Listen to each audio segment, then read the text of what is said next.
നാം ഈ കാണുന്നത് ഇലവോൺ ഗ്രാമപഞ്ചായത്തിലെ കായൽപ്പുറത്ത് സ്ഥിതി ചെയ്യുന്ന പകൽ വീടാണ്. വൃദ്ധരായ ആളുകൾക്ക് പകൽ സമയങ്ങളിൽ ചിലവഴിക്കുവാൻ വേണ്ടി നിർമ്മിച്ച കെട്ടിടമാണ്.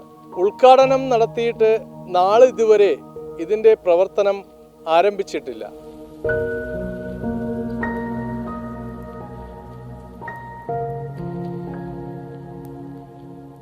വാർദ്ധക്യം ബാധിച്ച് ഒറ്റപ്പെട്ടു കഴിയുന്ന വയോജനങ്ങളെ പകൽ സമയങ്ങളിൽ പാർപ്പിക്കാൻ വേണ്ടിയാണ് പഞ്ചായത്ത് ഈ കെട്ടിടം പണി കഴിപ്പിച്ചത്.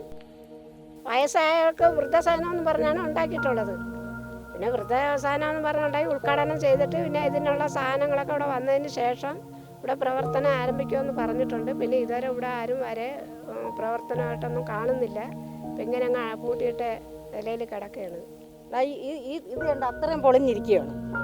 ഇതെന്തിനാണോ എന്താ അവർ കെട്ടിയിട്ടാക്കുന്നത്? ഒരു ഉപയോഗം ഇല്ലാത്ത രീതിയിലാണ് ഇതിവിടെ കെട്ടിയിട്ടാക്കുന്നത്. പഞ്ചായത്തിൻ്റെ അനസ്ഥാണ് ഇത് കെട്ടിയിട്ടിരിക്കുന്നത്. നമുക്ക് ഇതിനെ പറ്റി പ്രവർത്തനം ഇല്ലാതെ നടക്കുകയാണ്. എന്താണ് ഏതാണെന്ന് അറിയാൻ വയ്യ.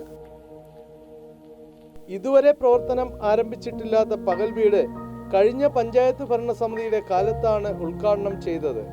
കെട്ടിടമാകെ കാട്മൂടി നശിക്കുന്ന കാഴ്ചയാണ് കാണാൻ സാധിക്കുന്നത്. കാട് പിടിച്ചു കിടക്കുന്ന പകൽ വീട് സാമൂഹ്യ വിരുദ്ധരുടെ സങ്കേതമായി മാറുന്നു. ക്യാമറാമാൻ വിഷ്ണുവിനൊപ്പം സത്യപ്രഭ, യോഗനാഥൻ ന്യൂസ്, വർക്കല.